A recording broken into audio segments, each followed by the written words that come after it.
Starting with the rugged Appalachian Mountains, we're on a mission to find and drive the best back road. With peak fall colors and a clear road ahead, today in our 31st episode, we're driving Fort Valley Road in Virginia. After each drive, we give the road a score. Stick around to see where this drive falls on our list, and join our mission to find and drive the best back road.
After each drive, we give the road a score and add it to our list of the best back roads. The road has 2 sections of tight turns separated by miles of flowing road, 4 of 10. With nearly 20 miles of flowing curves, only drives and cross streets hold you back, 7 of 10. It has 25 miles of flowing beautiful curves, 8 of 10. There are several passing zones and pull-offs in the park areas at the start and end of the drive. Traffic is very light, 4 of 10. You encounter a short section of broken and bumpy pavement as you cross to Low-Ray Valley, but otherwise the road is smooth and well-marked, 3 of 5. With a driving score of 26 points, the road is tied with North Carolina 212. We recommend driving the road during the fall to enjoy the colors, 3 of 5. With 29 points overall, the road is 15th on our list, just ahead of West Virginia 60.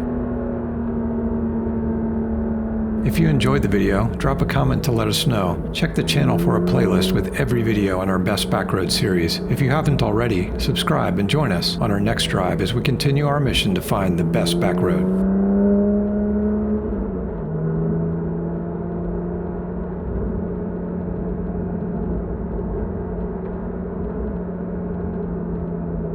Mm-hmm.